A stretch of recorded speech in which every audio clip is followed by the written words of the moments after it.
Dans cette deuxième capsule vidéo consacrée au web dynamique, nous allons poursuivre la découverte des formulaires avec deux points capitaux.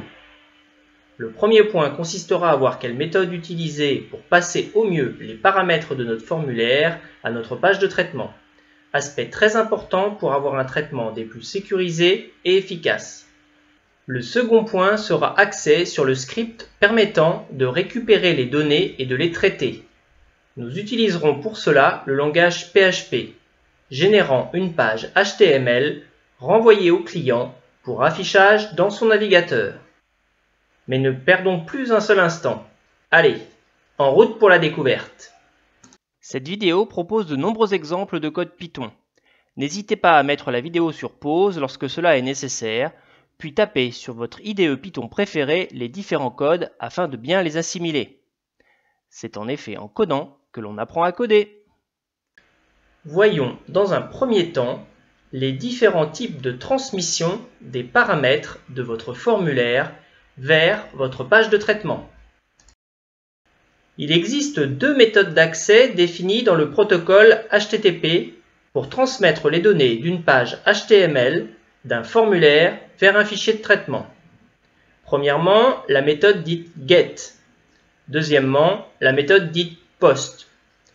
Dans les deux cas, il faut préciser votre méthode dans la balise forme en en-tête de votre formulaire. L'action sera toujours déterminée vers le fichier traitement.php.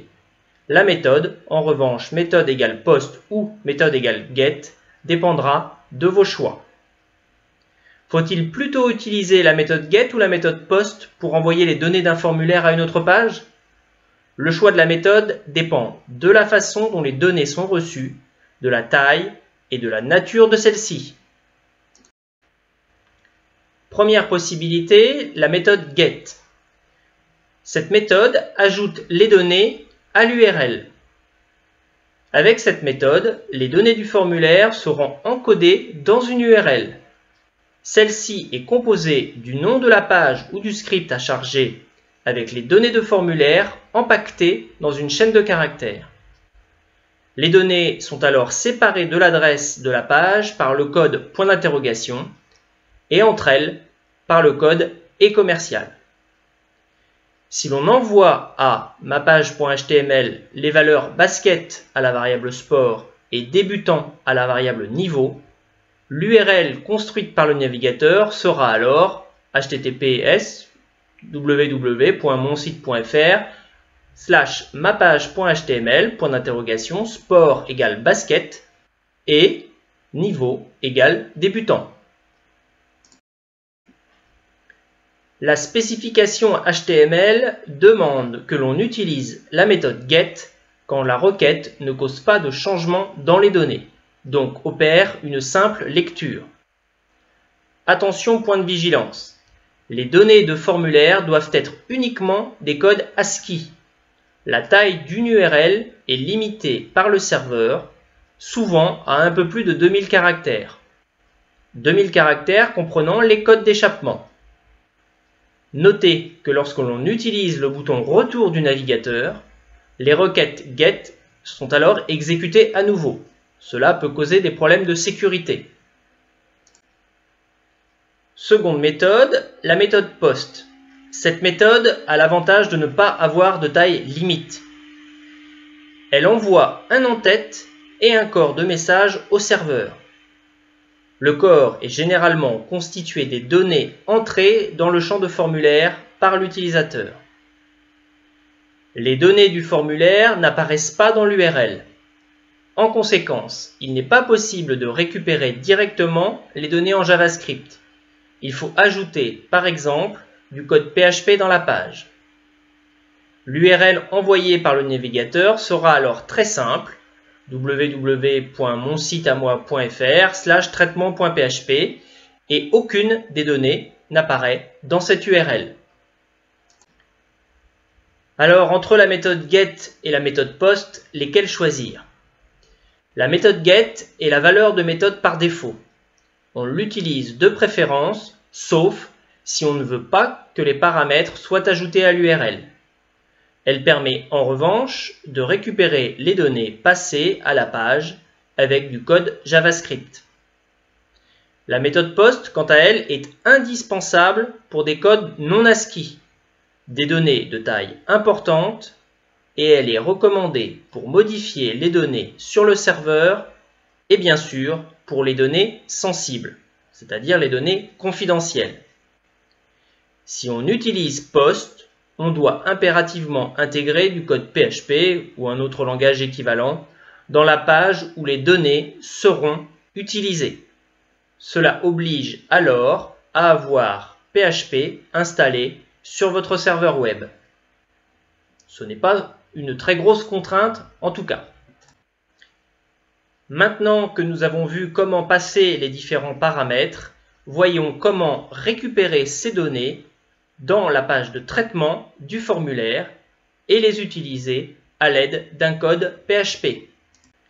Reprenons le formulaire HTML précédemment vu avec les questions sur la saisie du nom, du prénom et du sport. Le formulaire HTML appelle une page PHP grâce à sa balise form. Il appelle donc traitement2.php. Sur le serveur web, vous avez alors un script PHP comme celui présenté ici, qui sera exécuté par le serveur web.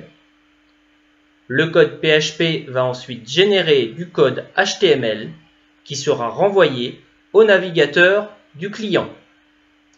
Attention, un point de vigilance, il faut ajouter en général en en-tête la création de la page HTML dans le corps du script PHP.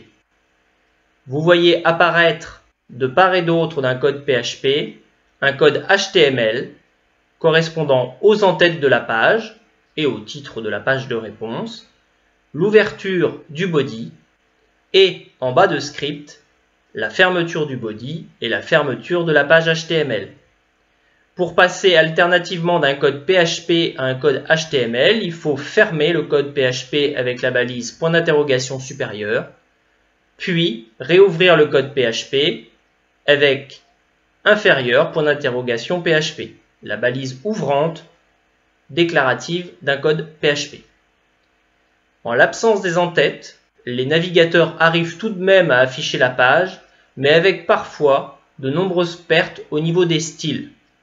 Et il vous arrive très couramment de ne pas avoir un script en tout cas conforme à la norme HTML5.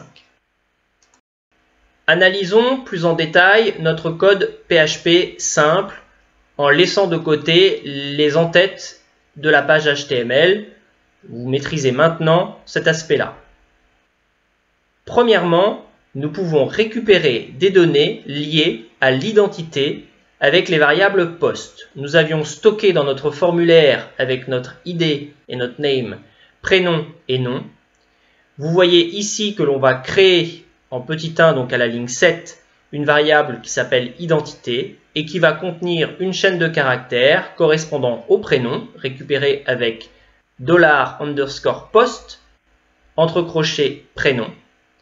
Nous ajoutons un espace, puis le nom avec $_post, entre crochets, le nom.